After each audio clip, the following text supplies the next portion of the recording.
There's a moment in almost every man's life when he realizes that something he thought was making him look reasonable was actually making him look weak. He explains too much. He justifies every decision.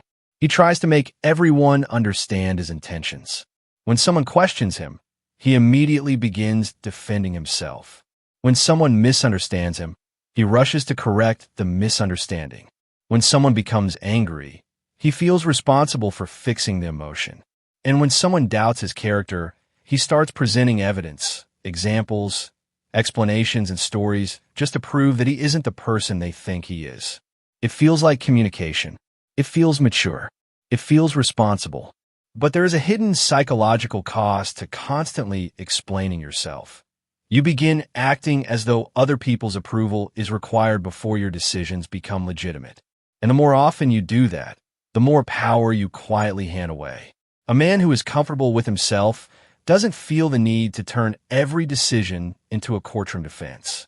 He understands that people are allowed to disagree with him. He understands that some people will misunderstand him. He understands that not everyone will approve of his choices. Most importantly, he understands that being misunderstood is sometimes the price of having your own mind. Think about the last time someone questioned one of your decisions. Maybe you decided to stop talking to someone who repeatedly disrespected you. Maybe you declined an invitation. Maybe you changed your priorities. Maybe you stopped responding to someone who constantly demanded your attention. Maybe you simply said no. And instead of allowing your decision to stand, you felt compelled to explain it. You said, "It's not because I don't care. It's just that I'm busy right now. I have a lot going on. I didn't mean it that way. I still respect you. I just think." And before you realize it, your simple decision has become a presentation. You're no longer communicating. You're asking for permission. That's the difference most people never notice. Communication gives information. Over-explaining seeks approval. And once you understand that distinction, you'll start seeing how often people unconsciously train themselves to defend their existence. They explain why they didn't answer a message. They explain why they left early. They explain why they don't want to go somewhere. They explain why they disagree. They explain why they need space. They explain why they changed their mind. They explain why they won't accept certain behavior. And every explanation seems harmless by itself. But repeated over time, it creates a psychological pattern. Other people learn that if they challenge your decision, you'll eventually start negotiating with yourself. They don't even have to demand an explanation. They simply question you. What? But why? Are you sure? What do you mean? Why would you do that? And you begin talking, more and more, until eventually, you've said things you never intended to say. You've revealed information that wasn't necessary. You've exposed insecurities. You've shown exactly which parts of your decision you're uncertain about. And now the other person has something to work with. This is why strategic communication begins with a simple principle. Not every question deserves a complete answer. Some questions are genuine. Some are curious. Some are necessary. But some are simply attempts to move you from certainty into justification. If someone genuinely wants to understand you, they'll listen to a reasonable explanation. If someone is determined to challenge your boundary until you surrender it, no explanation will ever be enough. You'll give one reason, they'll challenge it. You'll provide another, they'll challenge that one. You'll explain your intentions, they'll question your intentions. You'll provide evidence, they'll change the subject. Eventually, you realize that the conversation was never about understanding. It was about getting you to abandon your position. And that is where powerful communication becomes different. You learn to recognize when explanation has stopped being productive. You learn to say, "That's my decision." You learn to say, "I understand you see it differently." You learn to say, "I'm not comfortable with that." You learn to say, "No, that doesn't work for me." And then you stop, not because you're afraid to communicate, because you've communicated enough. Silence after a clear statement isn't weakness. Sometimes it's the strongest indication that you've already made up your mind. Imagine two men being challenged in exactly the same situation. The first man says, "Look, I know it might seem strange, but I really didn't mean anything by it. I was just trying to help, and honestly, the reason I did it was because last week you said this, and then I thought maybe you wanted that, but if you don't want it, that's okay, and I understand where you're coming from." The second man simply says, I made the decision because I thought it was right for me. Then he stops. Which man appears more secure? The answer isn't that the second man is automatically wiser. Maybe his decision is wrong. Maybe his reasoning is terrible. But psychologically, he communicates something different. He is comfortable owning his decision. He doesn't need the other person to validate it before he can move forward. That's what people often interpret as confidence. Confidence isn't having the perfect answer. It's being able to remain stable when someone doesn't agree with your answer. That's a completely different skill. And it becomes especially important when someone tries to provoke you. A person who knows they can make you defensive has discovered a button. They criticize you, and you immediately defend yourself. They accuse you, and you start explaining. They question your motives, and you provide a detailed psychological biography of why you did what you did. They have learned that your emotional stability depends on correcting their perception of you. And once they know that, they can keep you talking indefinitely. The stronger position is not to become silent in every situation. It is to decide when your explanation is necessary and when your explanation is simply feeding the interaction. If someone you respect genuinely asks why you made a decision, explain it. If your partner needs clarity about something important, communicate. If you've made a mistake, take responsibility. Strength doesn't mean refusing to explain anything. That's not confidence. That's emotional immaturity disguised as mystery. Real strength is knowing the difference between accountability and self-defense. If you made a mistake, say, I was wrong. You don't need a 20-minute explanation about why you were wrong. If someone was hurt by something you did, listen. You don't need to immediately defend your intentions. If your decision affects someone else's legitimate interests, communicate clearly. But if someone is simply demanding that you justify every choice you make because they don't like it, you don't owe them an endless debate. That distinction is critical because there is another hidden danger in over-explaining. It teaches you to doubt yourself. You make a decision. Someone questions it. You explain. They challenge your explanation. You explain again. Eventually, you begin wondering whether your original decision was wrong simply because someone questioned it with enough confidence. This is how external validation slowly replaces internal judgment. You stop asking, is this right for me? And start asking, can I convince them that this is right? Those are completely different questions. The first is self-direction. The second is approval-seeking.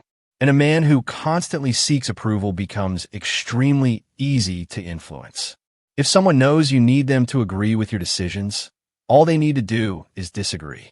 If they know you hate being misunderstood, all they need to do is accuse you of something.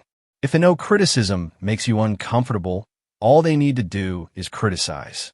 Suddenly your behavior is being shaped by whoever knows which emotional button to press. This is why emotional control isn't simply about staying calm when you're angry. It's also about remaining calm when someone has an opinion about you that you don't like. Let them think you're wrong. Let them think you're selfish. Let them think you're too quiet. Let them think you're too ambitious. Let them think you're difficult. Let them misunderstand your decision.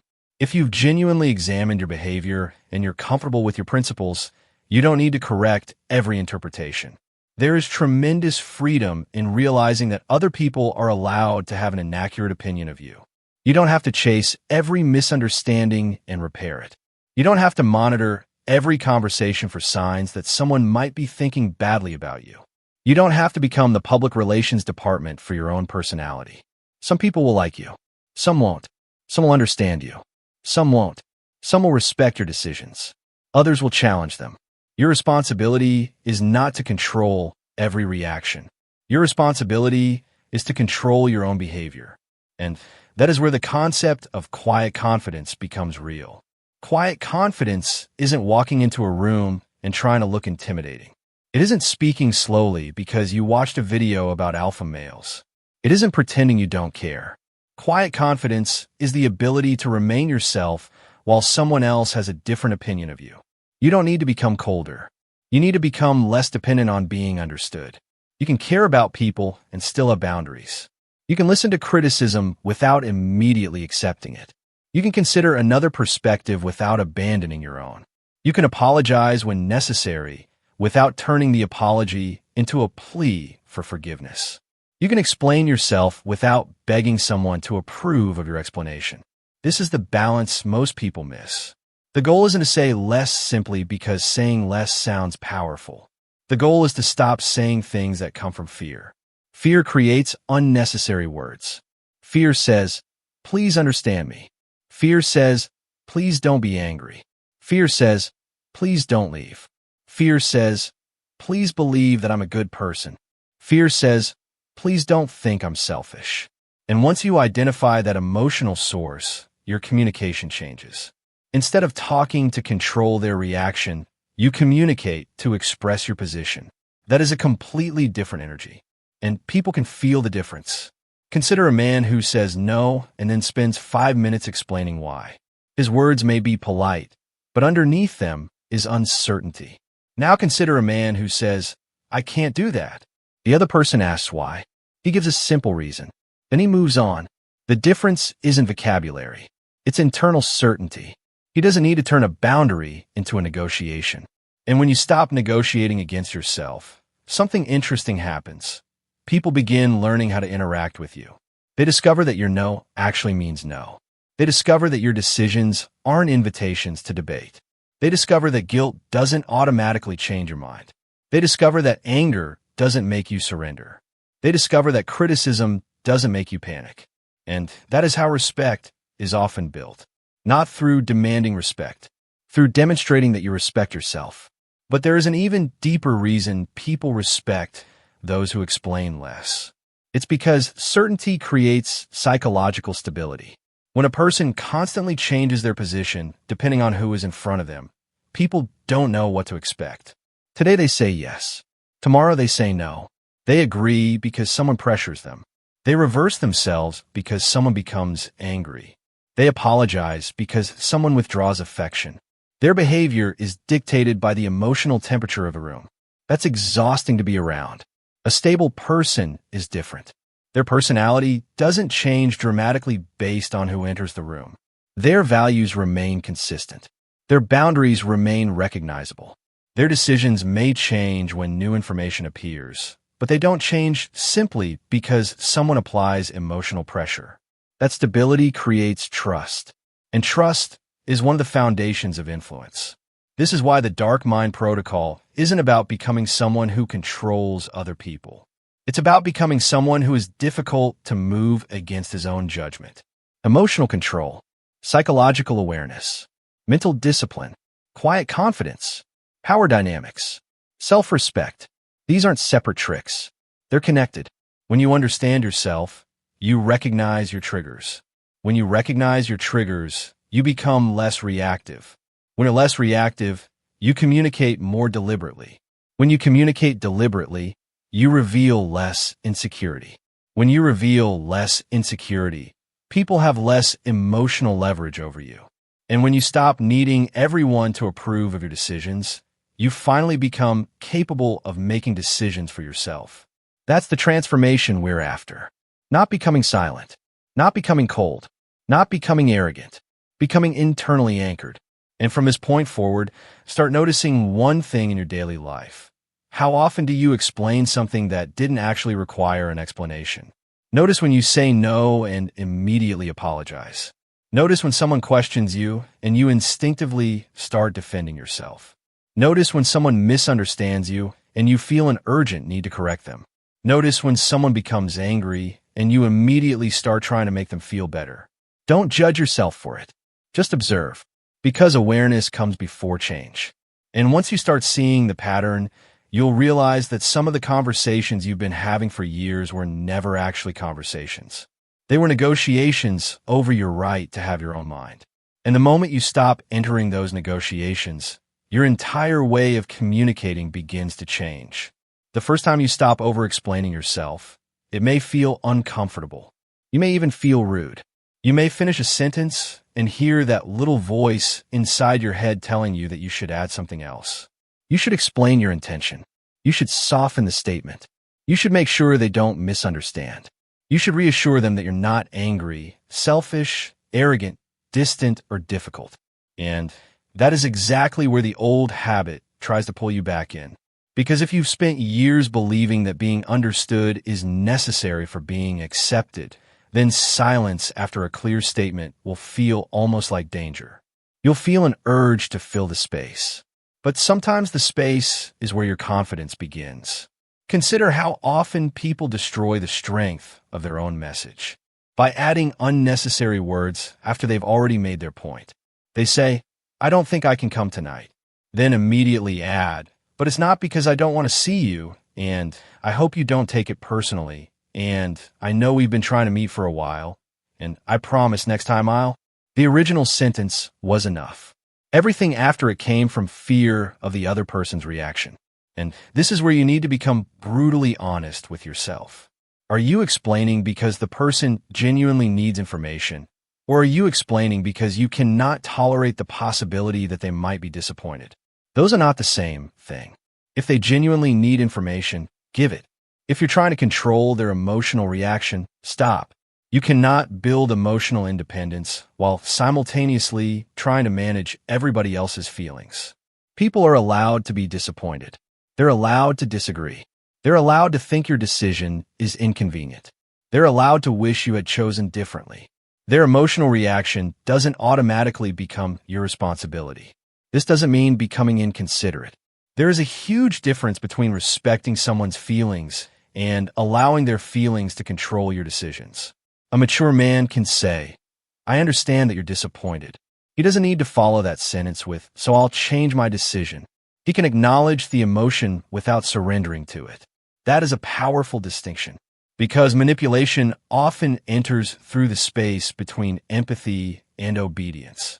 Someone becomes upset, and you assume that because they're upset, you must be wrong. Someone becomes angry, and you assume that because they're angry, you must apologize. Someone withdraws affection, and you assume you must repair the situation immediately. But emotions are information, not commands. Someone being angry tells you they're angry. It does not tell you that you have to do what they want. Someone being disappointed tells you they're disappointed. It does not automatically mean you've done something wrong. Someone being offended tells you they're offended. It does not automatically mean you need to surrender your position. Once you understand this, you become much harder to manipulate through emotional pressure. And that is where many men make a serious mistake. They think being a good man means keeping everyone comfortable. They believe they should avoid conflict, avoid disappointing people, and avoid making anyone feel rejected. So they become agreeable. They become available. They become accommodating. They say yes when they mean no. They tolerate things they dislike. They keep explaining themselves. And eventually, resentment begins growing underneath the surface. Because every time you betray your own boundaries to keep someone else comfortable, a small part of you learns that your needs don't matter. You may not notice it immediately, but over time, your confidence begins weakening. Not because someone attacked it directly, but because you repeatedly taught yourself that your own judgment can be overridden whenever someone becomes uncomfortable. That's why self-respect isn't simply a feeling. It's a behavioral pattern. You build self-respect every time you act consistently with your values, especially when doing so creates temporary discomfort. Saying no can feel uncomfortable. Walking away can feel uncomfortable. Letting someone misunderstand you can feel uncomfortable. Refusing to argue can feel uncomfortable. But discomfort isn't proof that you're doing something wrong. Sometimes discomfort is simply the sensation of breaking an old habit. Think about training in a gym. The fact that a muscle burns doesn't mean the exercise is damaging you. Sometimes it means you're asking the muscle to operate beyond what it's accustomed to. Psychological habits work similarly. If you've spent years chasing approval, then refusing to chase will feel strange. If you've spent years over-explaining, then stopping after one clear sentence will feel strange. If you've spent years apologizing whenever someone is upset, then allowing them to experience their own emotions without immediately fixing them will feel strange. But strange isn't wrong. It's simply unfamiliar. And this is why you need to practice in small situations before you can handle the big ones. Don't wait until you're in the middle of a serious relationship conflict to suddenly decide you're going to become emotionally independent. Start with ordinary moments. Someone asks you to do something you don't want to do. Say, I can't. Don't immediately write a paragraph explaining why. Someone asks why you changed your schedule. Give the relevant information. Don't give them your entire internal monologue. Someone disagrees with your opinion. Let them disagree. You don't have to convert them. Someone doesn't like your decision. Listen if there's something useful in their criticism, but don't automatically reverse yourself. Someone accuses you of being selfish because you established a reasonable boundary. Don't immediately panic. Ask yourself whether the boundary is actually unreasonable. If it isn't, you can tolerate their opinion. This is where you begin developing something far more valuable than charisma. You develop emotional friction resistance. You become less sensitive to the discomfort created when people don't give you the reaction you want. And that is a major psychological advantage. Because the person who cannot tolerate someone else's negative reaction is extremely easy to control. Imagine two people negotiating. One person is completely comfortable with silence, disagreement, and walking away. The other desperately needs the agreement to happen. Who has more leverage? Usually, the person who can tolerate losing has more freedom. This principle appears everywhere. In business, in relationships, in friendships, in negotiations, in social situations. The person who can calmly say, no problem if that doesn't work for you, often has more leverage than the person desperately trying to make the deal happen. Why? Because desperation creates predictable behavior. When you need the outcome, you'll compromise more. You'll explain more. You'll reveal more. You'll accept worse conditions. You'll become more emotionally reactive. And people can sense that. This is why one of the most important forms of psychological independence is developing the ability to walk away from outcomes that violate your standards. Notice I said outcomes, not people. You're not trying to punish anyone. You're simply refusing to sacrifice yourself to guarantee a particular result. If someone doesn't want to date you, you can accept it. If a client doesn't want to work with you, you can accept it. If a friend no longer wants the friendship, you can accept it. If someone doesn't agree with your decision, you can accept it. Acceptance doesn't mean you don't care. It means you understand that control has limits. And once you accept that, you stop wasting energy trying to control what belongs to other people. Their opinions belong to them. Their decisions belong to them. Their emotions belong to them. Their approval belongs to them. Your responsibility is your own behavior. That's it. This is one of the most liberating ideas you can apply to your life. You don't need to control how people interpret you. You need to control whether your actions are consistent with your values. You don't need to make everyone understand your intentions.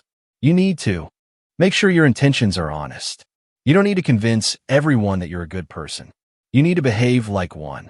And there's a strange psychological paradox here.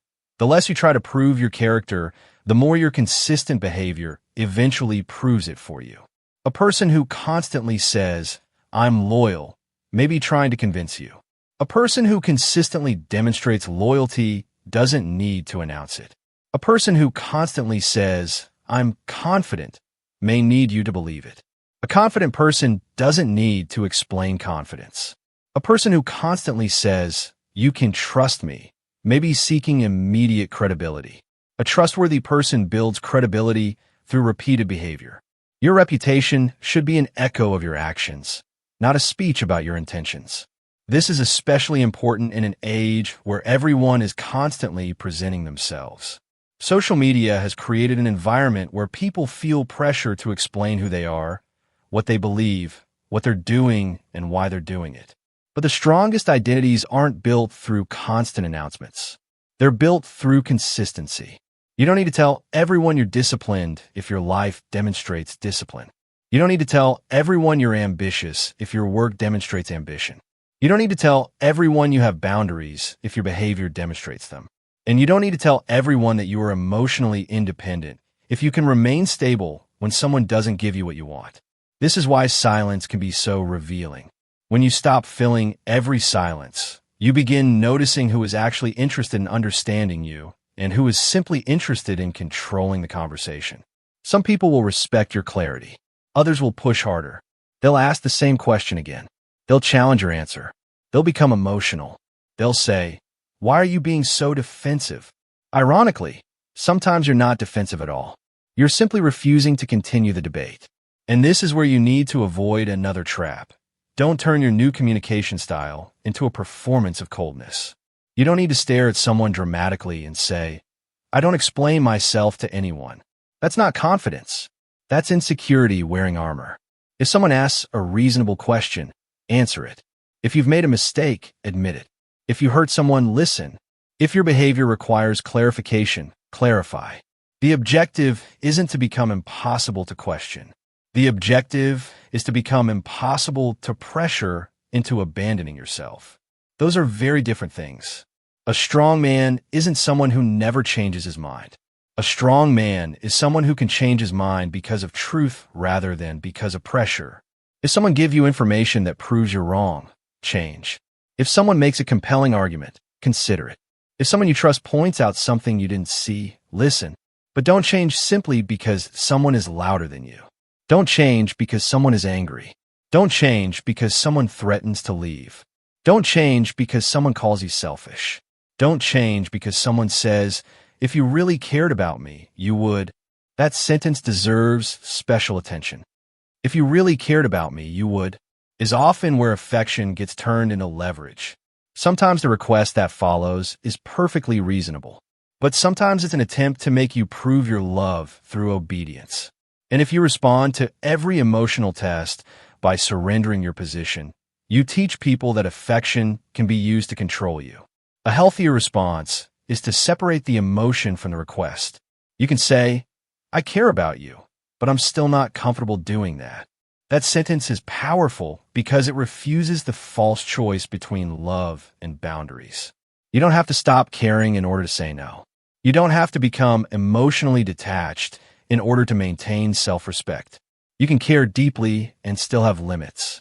In fact, mature love requires limits. Without them, relationships become environments where one person gradually disappears inside the needs of another. And this applies far beyond romantic relationships. Friends can manipulate each other through guilt. Families can use obligation. Coworkers can exploit someone's desire to be helpful. Managers can take advantage of people who never say no. Even strangers can discover how quickly you surrender when they become aggressive enough. The pattern is always similar. Someone applies pressure, you feel discomfort, and instead of examining whether the pressure is justified, you try to make the discomfort disappear by giving them what they want. That's the behavior you need to interrupt. Don't ask only, "How do I make this person stop being upset?" Ask, "Is their request reasonable?" Ask, "Does this violate my values?" Ask, "Would I still make this decision if I weren't afraid of their reaction?" That final question is particularly powerful. Imagine the person you're afraid of disappointing could not become angry, could not leave, could not criticize you, and could not punish you. What decision would you make then? Your answer reveals how much of your current behavior is driven by genuine preference and how much is driven by fear. And once you see that, you can begin taking your decisions back. You don't have to fix everything overnight. Start with one boundary, one unnecessary explanation, one moment where you allow silence to exist, one situation where you refuse to defend something that doesn't require defense. These small moments accumulate. Every time you choose clarity over approval, you become more internally anchored. Every time you allow someone to disagree without trying to convert them, you become more secure. Every time you stop yourself from sending the second message because you're anxious about the first one, you build emotional control. Every time you let someone have their own interpretation without chasing them to correct it, you become less dependent on external validation. And eventually, something changes. You begin realizing that your peace doesn't need to be negotiated every time someone enters your life. You begin realizing that you can be kind without being submissive, confident without being arrogant, quiet without being weak, and firm without being cruel. That is the balance we're after. Because the ultimate goal isn't to make people fear you. It's to stop being afraid of their reactions. When you reach that point, you don't need complicated psychological games. You don't need to manipulate attention. You don't need to create jealousy. You don't need to disappear strategically just to make someone chase you. You simply become a person with standards, direction, and emotional control. And people notice. Not because you're trying to impress them, but because your behavior becomes consistent. You don't say yes today and resent it tomorrow. You don't establish a boundary and then destroy it the moment someone complains. You don't make a decision and then spend 20 minutes asking everyone if it was okay. You decide, you communicate, you listen, you adjust when necessary, and then you move forward. That is what quiet strength looks like. And the more you practice it, the more you'll discover that the respect you were trying to obtain through endless explanation was never created by talking more. It was created by becoming someone whose words and actions don't require constant defense. There's another reason over-explaining is so damaging. It doesn't only affect how other people see you, it changes how you see yourself. Every time you feel that you need to justify a reasonable decision, you reinforce the idea that your own judgment is not enough. You begin looking outward before looking inward. You ask what everyone else thinks before asking what you believe. You start checking reactions, reading messages repeatedly, analyzing someone's tone, wondering whether they are upset, and adjusting your behavior to prevent discomfort. Eventually, you become less of a decision maker and more of a reaction manager. Your life becomes a constant attempt to keep the emotional temperature of the room under control. And that is exhausting.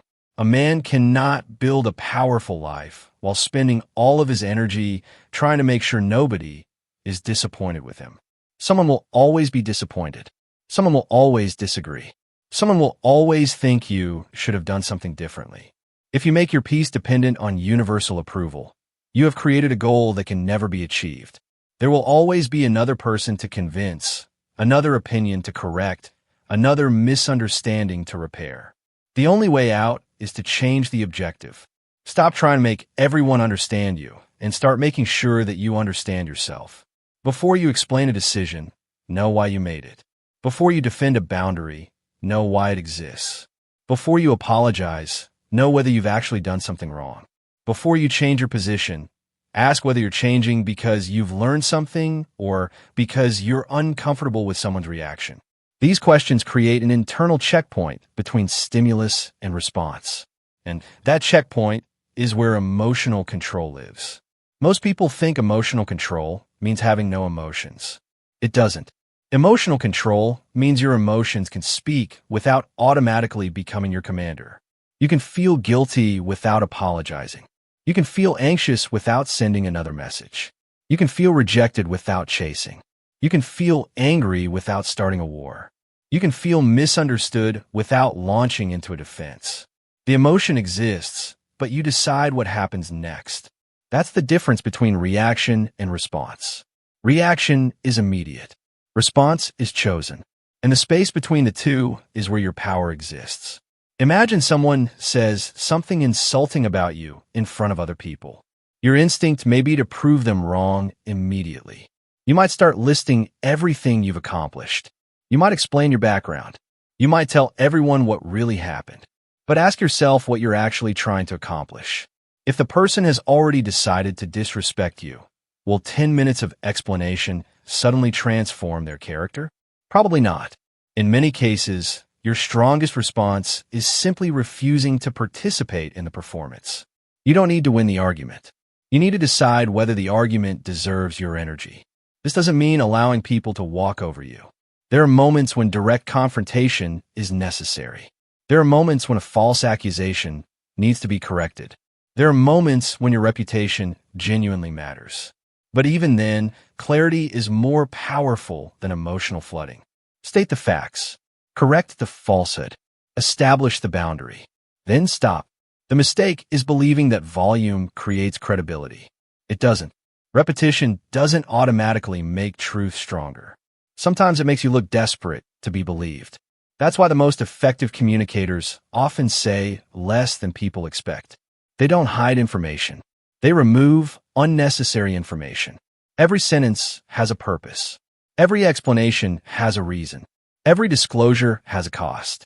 This is the principle behind strategic communication. Information should be intentional. You don't need to reveal every thought simply because someone asks. You don't need to announce every future plan. You don't need to tell people every insecurity. You don't need to describe every emotional reaction you're experiencing in real time. Your internal world belongs to you. Access to it should be earned through trust, not demanded through curiosity. This is especially important when dealing with people who have already demonstrated that they use information against you. If someone repeatedly takes your vulnerabilities and turns them into weapons during conflict, the solution isn't necessarily to explain yourself better. Sometimes the solution is to stop giving them ammunition.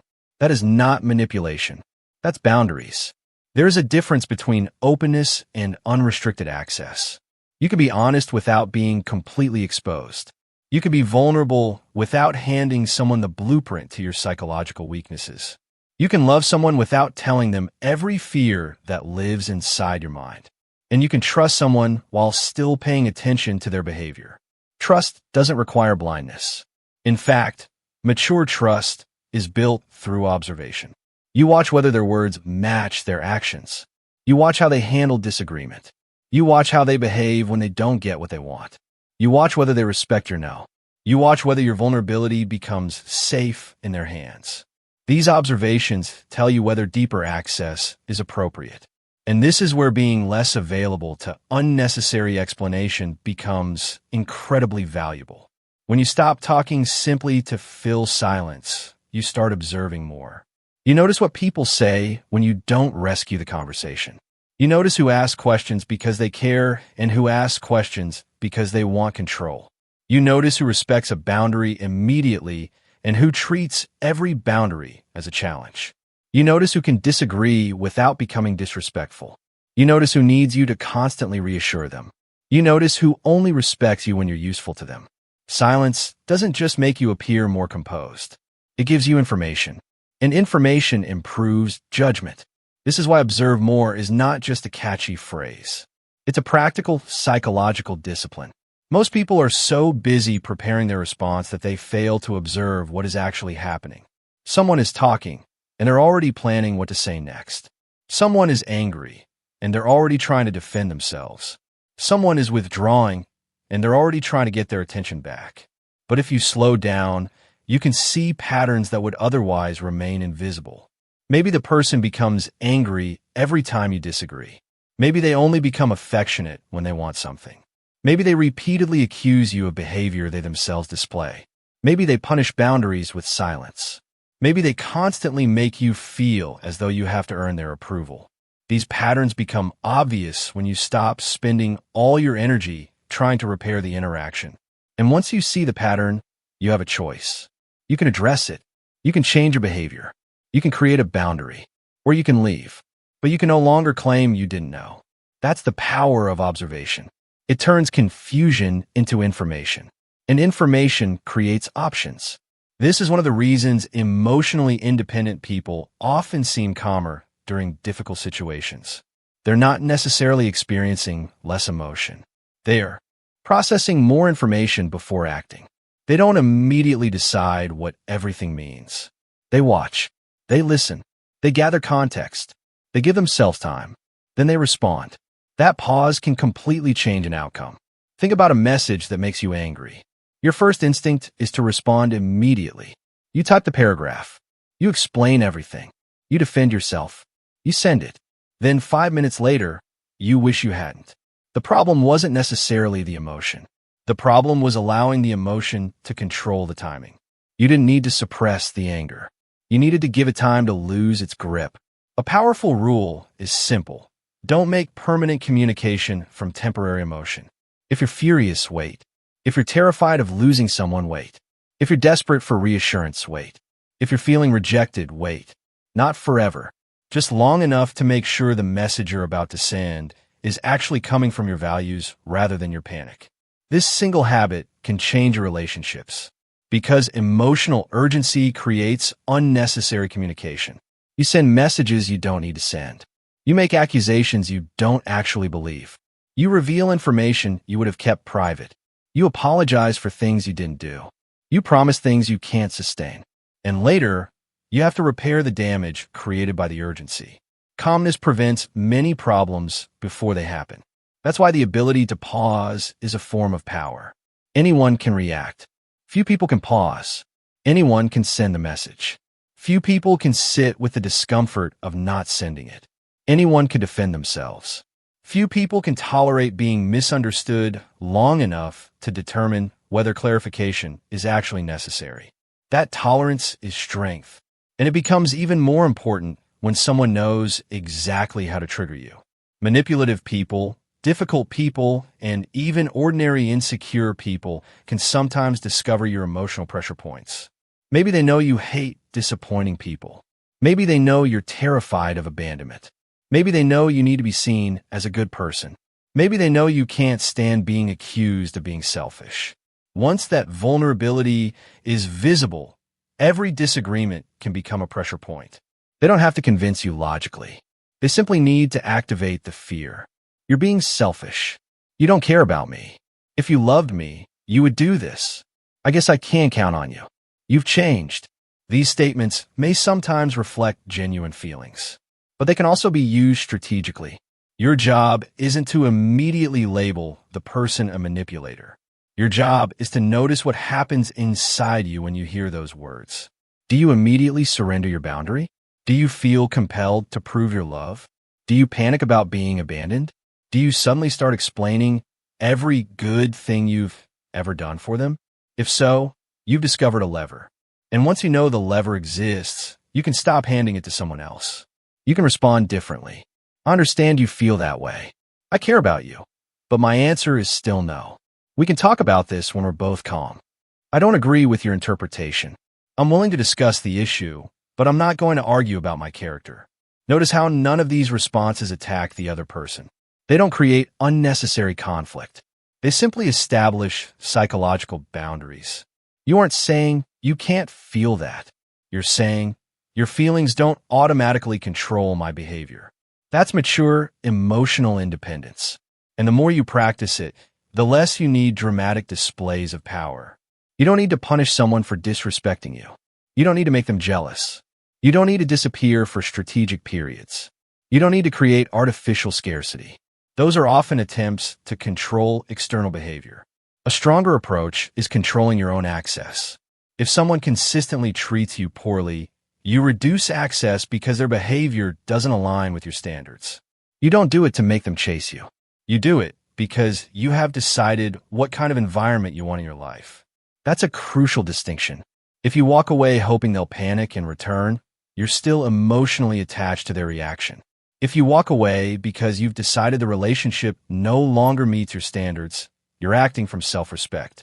The outside behavior may look identical. The internal motivation is completely different. One is strategy for obtaining validation. The other is self-direction. And people can often feel that difference. When your actions are designed to manipulate someone's reaction, you remain psychologically dependent on them.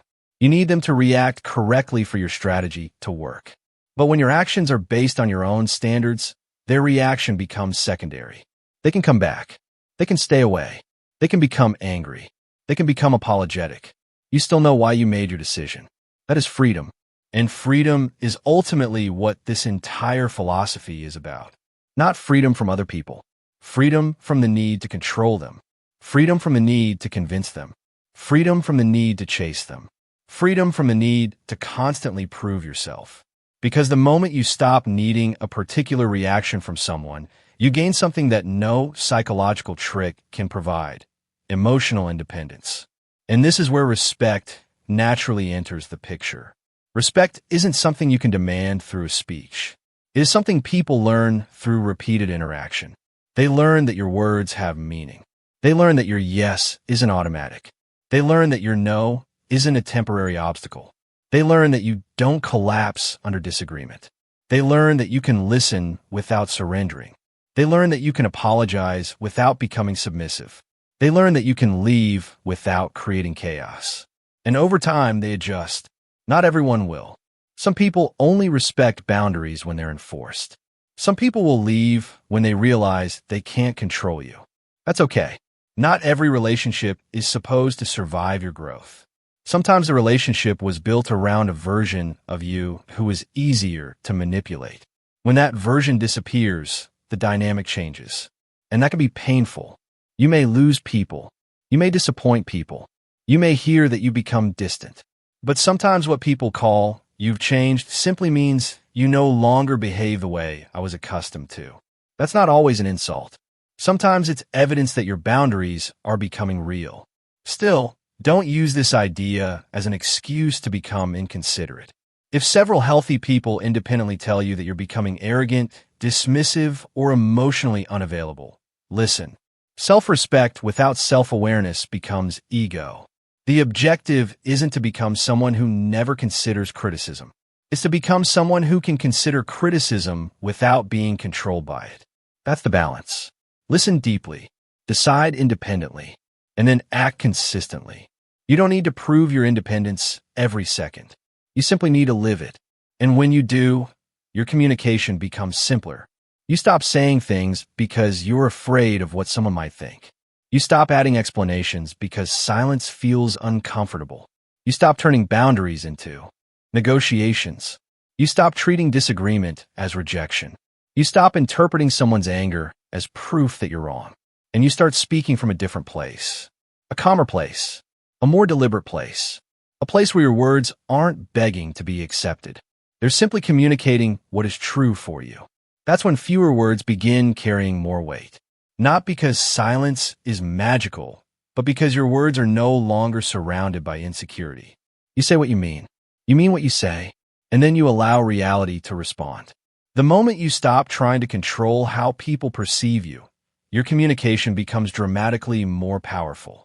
You no longer enter every conversation thinking about how your words will be received. You enter thinking about whether your words are necessary, honest, and aligned with what you actually believe. That shift sounds subtle, but it changes everything. A man who is constantly managing perception is always performing. He chooses words based on what will produce the safest reaction. He avoids certain opinions because someone might disagree. He softens boundaries because someone might become upset. He changes decisions because someone might think badly of him. He laughs when he doesn't find something funny. He agrees when he doesn't agree. He says yes when he wants to say no. Eventually, he may become so skilled at being acceptable that he forgets what it feels like to be authentic. And that is one of the most dangerous forms of insecurity because it can look like kindness from the outside. Everyone likes the agreeable man at first. He is easy to work with, easy to invite, easy to persuade, easy to guilt, easy to predict. But underneath that pleasant exterior could be a man who is constantly suppressing his own preferences to avoid rejection. And eventually, suppressed preferences become resentment. He starts feeling that nobody appreciates everything he does for them. He starts thinking, after everything I've done, how can they treat me like this? But the uncomfortable truth is that he trained people to expect his compliance. He taught them that his yes was cheap. He taught them that his boundaries were negotiable. He taught them that if they pushed hard enough, he would eventually give in. This is why changing your communication is not just about changing words. It's about changing what your behavior teaches people about you. If you constantly say yes and later complain about it, people learn that your yes means yes. They don't see the resentment inside your head. They see the decision you repeatedly make. If you establish a boundary and then abandon it the moment someone becomes emotional, people learn that emotional pressure works. Again, this doesn't necessarily mean they're evil. People naturally repeat behaviors that produce results. If pressure consistently changes your mind, pressure will become part of the relationship. If guilt consistently changes your mind, guilt will become part of the relationship. If anger consistently changes your mind, anger will become part of the relationship. You don't necessarily need a dramatic confrontation to change this. You need consistency. The next time you say no, let the no remain no. The next time someone becomes disappointed, allow them to experience the disappointment. The next time someone disagrees, don't rush to repair the disagreement. The first few times may feel uncomfortable because you're changing the established pattern. But eventually, people learn. They learn that your boundaries are real. And that is when respect has room to grow. There is an important principle here. People don't only listen to what you say, they learn from what happens after you say it. Your words create an expectation. Your actions confirm or destroy that expectation. If you say, "I don't tolerate disrespect," and then remain in every situation where you're repeatedly disrespected, your words become meaningless.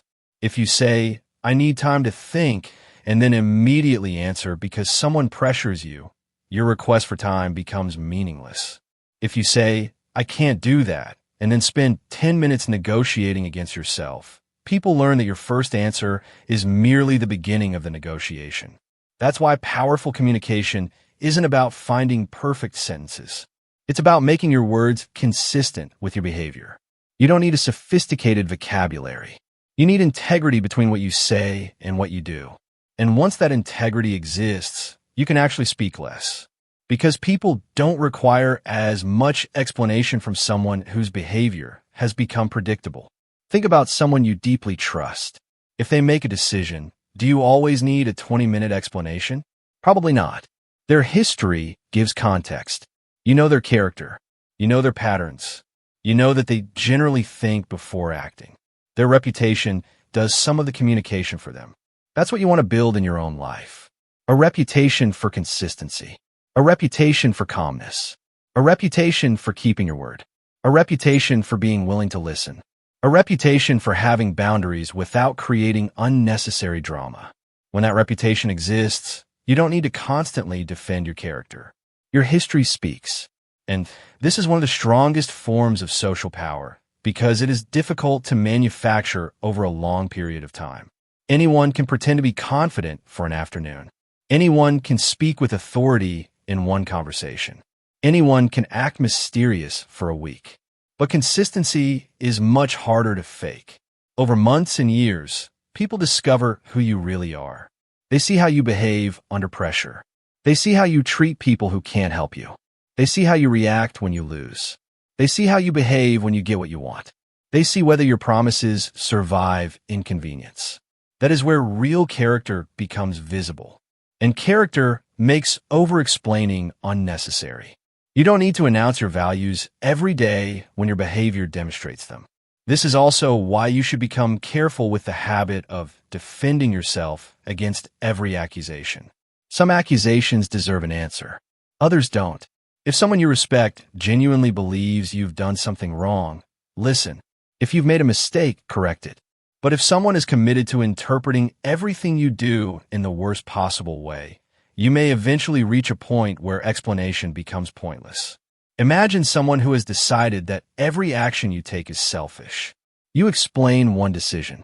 They say you're selfish. You explain another. They say you're selfish. You provide context. They say the context proves you're selfish. At some point, the issue isn't your explanation. The issue is the lens through which they're interpreting you. You cannot reason someone out of a conclusion they're emotionally committed to protecting. And trying harder can actually make the situation worse because every additional explanation creates more material for them to reinterpret. This is where you need to understand something uncomfortable. Sometimes closure doesn't come from being understood. Sometimes closure comes from accepting that you won't be understood by that person. That's difficult for people who strongly value harmony. They think, if I could just explain it correctly, they would finally see. Maybe, but maybe not. And you can't spend your life searching for the perfect sentence that will make another human being interpret reality exactly the way you do. People bring their history, insecurities, beliefs, and biases into every interaction. You control your words. You don't control the filter through which someone hears them. So communicate clearly, then release the outcome. That's emotional independence. You can tell someone the truth without becoming responsible for whether they accept it. You can apologize without demanding forgiveness. You can clarify without demanding agreement. You can express love without demanding reciprocity. You can establish a boundary without demanding that the other person approve of it. This is where relationships become healthier because communication stops being a tool for controlling outcomes and becomes a tool for expressing reality. You're no longer saying, "I'm explaining this so you'll understand and then behave differently." You're saying, "I'm explaining this so you know where I stand." The distinction is enormous. One is control, the other is clarity, and clarity is one of the foundations of mature relationships. If someone doesn't like your boundary after you've communicated it clearly, that doesn't automatically mean the boundary is wrong. Sometimes incompatibility is simply incompatibility. Two good people can want different things. Two intelligent people can have different priorities. Two people can care about each other and still be unable to create a healthy dynamic. You don't need to turn every difference into a moral battle. You can simply say, we want different things. That's enough. Not every disagreement needs a villain. Not every breakup needs someone to blame. Not every boundary needs a dramatic speech. Sometimes the most powerful sentence is simply, this doesn't work for me. Notice how much responsibility that sentence contains. You're not telling the other person what they're allowed to do. You're telling them what you will participate in. That's the foundation of a boundary. A demand says, you cannot do this. A boundary says, if this happens, I will choose what I do next. One tries to control another person. The other controls your own participation. That's why boundaries are so powerful when understood correctly. You cannot control someone else's behavior. You can control your access to the situation. You can control your response. You can control whether you remain. You can control what you tolerate. And that is enough. This is also why the man who is comfortable walking away has a fundamentally different communication style from the man who is desperate to preserve every connection. When you desperately need the relationship, every disagreement becomes a threat. Every silence becomes a crisis. Every criticism becomes a reason to explain yourself. Every boundary feels dangerous because you're afraid the other person might leave. But when you're emotionally independent, you can evaluate the relationship rather than constantly trying to save it. You can ask, is this healthy? Instead of only asking, how do I keep this? That question changes your entire position. You stop auditioning and start evaluating. You stop begging to be chosen and start deciding whether you want to choose them. You stop trying to prove your value and start observing whether your values are compatible. That's why self-respect changes attraction, friendships, and social dynamics. People respond differently to someone who doesn't desperately need to be accepted. Again, this isn't a trick. You shouldn't pretend not to care just to make someone chase you. That's still dependence. If you're pretending to be detached while secretly checking your phone every 30 seconds hoping they'll message, you're not emotionally independent.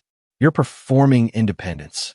Real independence means your life continues whether they respond or not.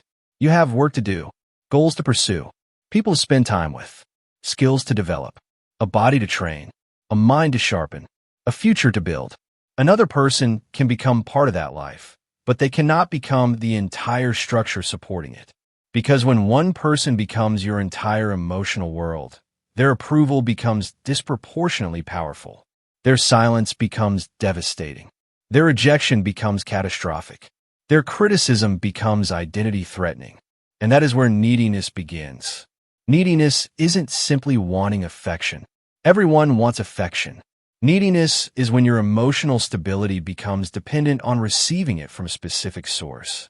That's why building your own life is one of the most powerful forms of psychological protection. The more complete your life becomes, the less pressure you place on any single relationship to satisfy every emotional need. You can love someone without making them your entire identity. You can enjoy their attention without depending on it. You can appreciate their approval without requiring it.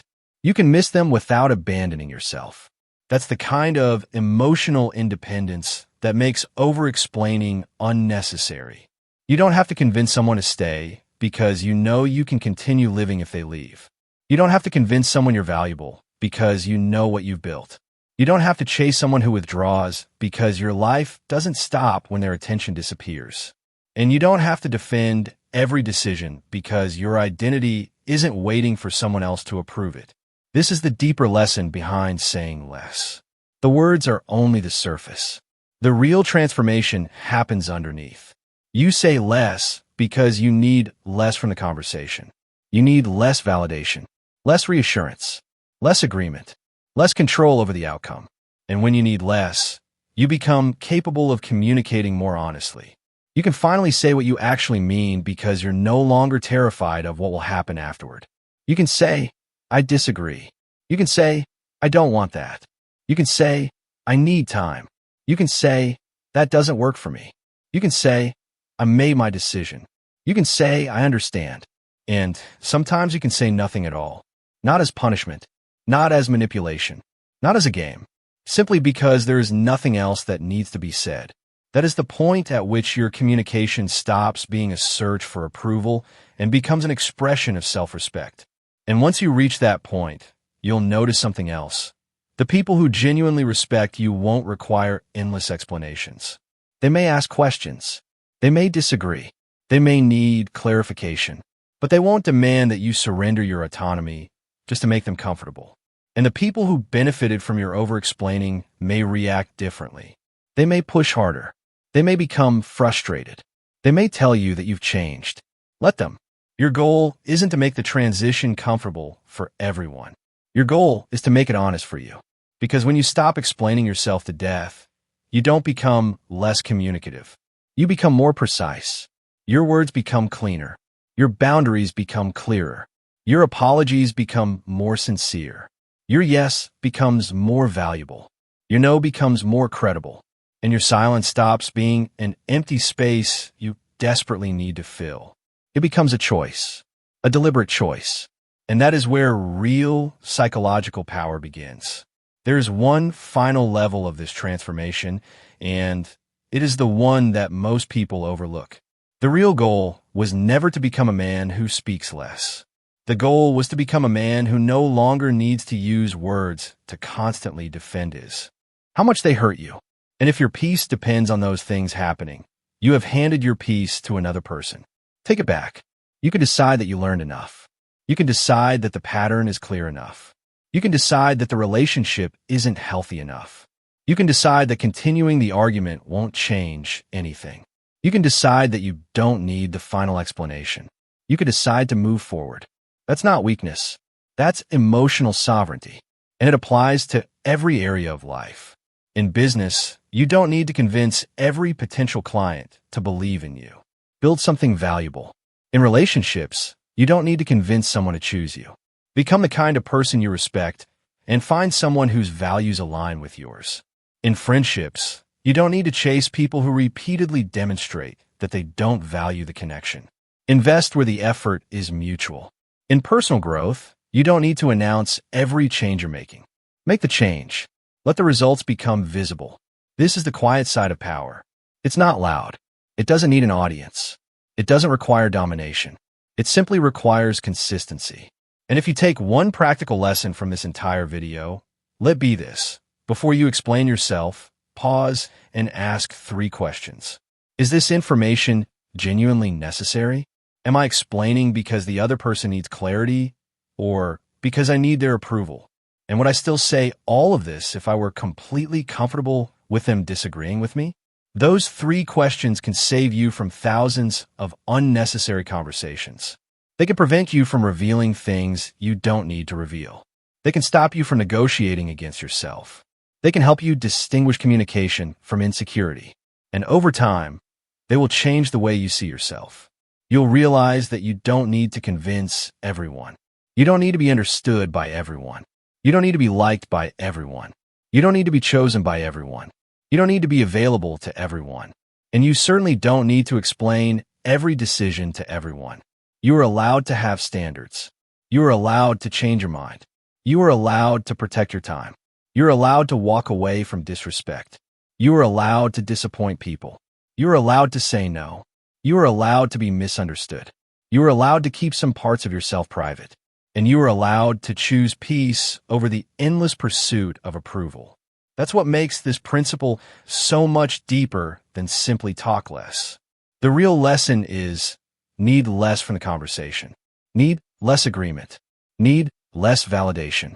Need less reassurance. Need less control over the outcome. When you need less, you become calmer. When you're calmer, you think more clearly. When you think clearly, you communicate more precisely. When you communicate precisely, your boundaries become stronger. And when your boundaries become stronger, you begin treating yourself with more respect. That respect changes the way you walk into every room. You don't need to prove that you belong. You don't need to compete for attention. You don't need to chase someone who has chosen distance. You don't need to argue with someone committed to misunderstanding you. You don't need to explain your standards to someone who benefits from you having none. You simply live according to your principles. And some people will walk away because of that. Let them. Not everyone who leaves is a loss. Sometimes their departure is simply evidence that the relationship depended on a version of you who no longer exists. The man who used to chase may become the man who waits. The man who used to beg may become the man who accepts rejection. The man who used to over-explain may become the man who communicates once and stands by his decision. The man who used to fear being misunderstood may become the man who knows himself well enough to tolerate it. And that is a profound psychological shift. Because when you know yourself, other people's opinions become information rather than instructions. You can listen without obeying. You can consider without surrendering. You can care without becoming dependent. You can love without losing yourself. You can apologize without begging. You can speak without defending your entire existence. And you can remain silent without feeling powerless. That is the kind of strength we are building here at Dark Mind Protocol. Not the loud kind. Not the kind that needs to intimidate everyone in the room. The quiet kind. The kind that exists when nobody is watching. The kind that allows you to remain calm when someone challenges you.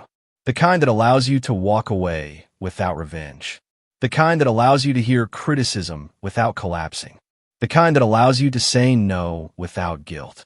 The kind that allows you to stop chasing people who have already shown you that they don't want to be chased. And if you want to take this mindset further, the complete Dark Mind Protocol is available through the link in the description and pinned comment. The full bundle includes the core protocol plus 5 additional resources designed around emotional control, psychological awareness, strategic communication, boundaries, self-respect, and understanding power dynamics. The point isn't to teach you cheap manipulation tricks. It's to help you become more difficult to manipulate because you understand your own emotional patterns. Because the strongest defense against psychological pressure isn't knowing how to control another person. It's knowing what you are unwilling to surrender inside yourself. Your standards, your judgment, your dignity, your time, your attention, your purpose, your peace. Protect those things, and you will need fewer words to defend yourself. Your life will start speaking for you. Your behavior will start speaking for you. Your consistency will start speaking for you. And eventually, you will discover something that most people spend their entire lives trying to understand. Respect doesn't come from convincing people that you're valuable. It comes from living as though your values are actually valuable to you. So the next time someone questions your decision, don't panic. Think. If an explanation is necessary, give one. If clarity is needed, provide it. If you made a mistake, own it. But when you communicated what needs to be communicated, stop. Don't keep talking simply because silence makes you uncomfortable. Don't negotiate against yourself. Don't turn your boundary into a request for permission.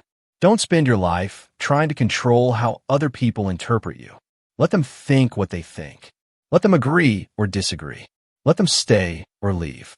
Your responsibility is to know where you stand. Because when a man knows where he stands, he doesn't need to keep explaining why he's standing there. He simply stands. And that is the final lesson. The less you need to prove, the more powerful your presence becomes. Not because people suddenly become afraid of you. Not because you discovered some secret psychological trick. But because you finally stopped asking other people to confirm what you already know about yourself. You stopped chasing approval. You stopped defending every decision. You stopped explaining every boundary. You stopped trying to win every perception battle. You became comfortable with silence, comfortable with disagreement, comfortable with rejection, comfortable with being misunderstood. And once those things stop frightening you, they stop controlling you. Speak when your words create value. Explain when clarity genuinely matters. Apologize when you are wrong.